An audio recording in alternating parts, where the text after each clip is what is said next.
lot of people would tell you that sitting inside, watching movies, was a waste of a life. They are almost right.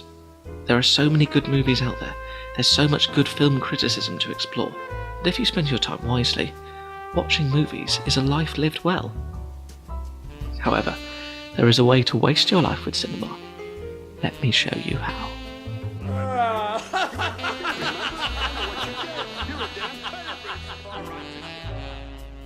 You probably won't agree with these opinions, or you might not even have any interest in them. All I can promise you is that these are my real opinions from my wasted life.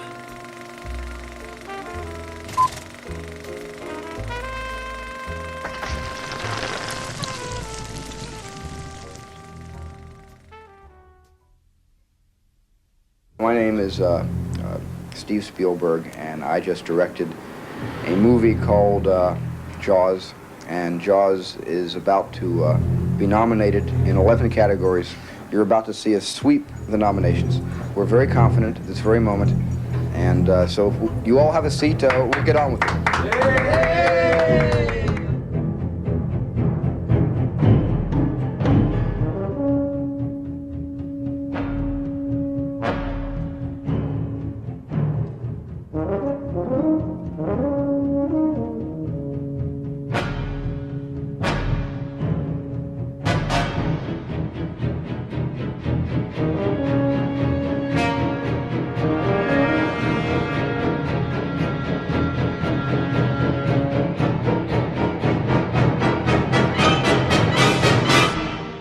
You'll probably know that what I'll be looking at today is why I think Jurassic Park is better than Jaws. Now, before we go any further, let me set out, cast iron, black and white, crystal clear, that I fully understand that Jaws is a good movie, and has an undoubted and deserved part of cinema history. It invented the modern blockbuster, and alongside strong characters, provided innovation and excitement in every set piece. If you love this movie, good for you, and enjoy it on every viewing. You are not the ones who have wasted their life. You are not the ones who think Jurassic Park is significantly better. I didn't get it. I wasn't nominated. I got beaten out by Fellini. However, I'm always amazed by quite how much love Jaws gets. We're talking constant top 10 lists, re-releases, discussion of the quality, 40 years on.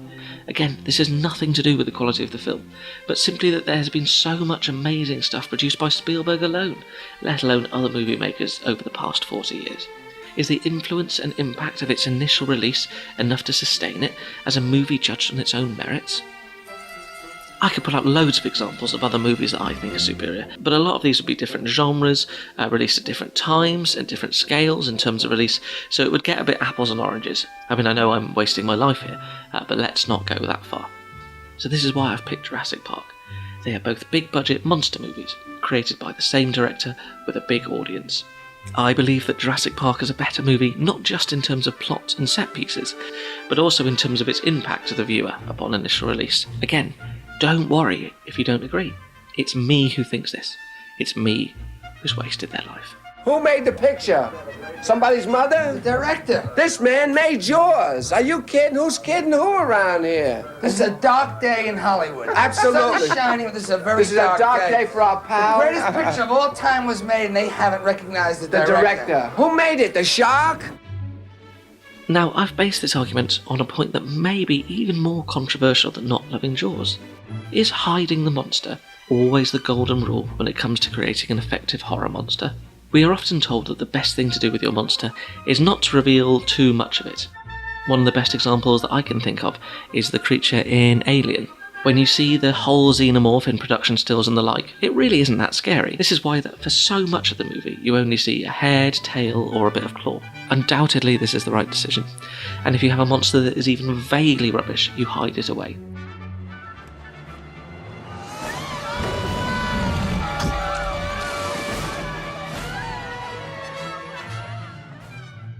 No matter how amazing special effects are, we're still not at the stage where we can create a monster without the seams.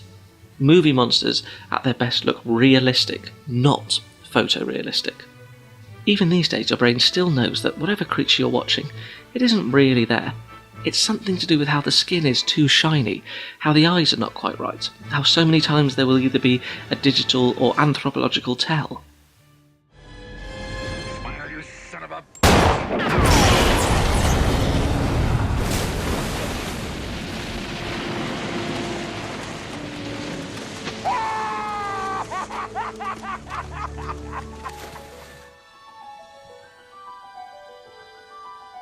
Why Spielberg is undoubtedly a genius is his innovation.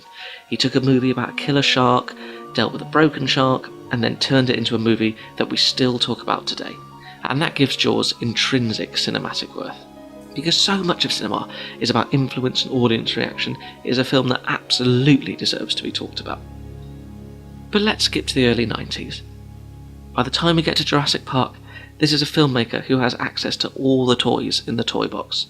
Not only that, he has vast experience as a filmmaker, making action classics like Indiana Jones and E.T., which so many people enjoy to this day. Not E.T. for me, however, that's another story. That's for another day of my wasted life. Would your career have still ended up in the same place, do you think, eventually? If I hadn't made a movie that was such a quantum success, I wouldn't have had the freedom to decide what movie I wanted to make next. With the birth of visual effects happening as Spielberg is creating Jurassic Park, the temptation would be to chuck in as many CGI dinosaurs as possible and call it job done. However, Spielberg chose with this movie to include a load of practical effects. This was miniatures used on an epic scale, alongside animatronics and practical props. Of course he uses camera tricks and darkness and hides the dinosaurs just like in Aliens that I mentioned earlier, and there are shots of the dinosaurs that in today's light look very ropey. But that's because this movie is 25 years old, and there are still shots about a quarter of a century later where I can only just about see how they did it. Spielberg hit the sweet spot, where CGI was still a novelty and animatronics was at its peak. Although you can see the joints, this for me was the first point in cinema history where you got to see the tiniest glimpse of where cinema will go one day. This may be a day which none of us currently alive will ever get a chance to see. If you saw Jurassic Park the first time around, it was at least a chance to understand what film may one day achieve. For me, that's just better than a barrel floating around in the water. And that's why Jurassic Park has a bigger place in cinema history than Jaws. It's not to say that this classic movie doesn't have a place, or even a small one. It's loved by millions. It's just a smaller place than Jurassic Park. I appreciate this might be an unpopular opinion, and that's fine. If you love Jaws, and you think I'm talking rubbish, it's no problem at all. You win. Yours is the film that will still be in the top 10 lists. Mine is the one that made me waste my life. But if you do agree with me, come and join. It's quieter here, even though there are dinosaurs. Here, in my wasted life.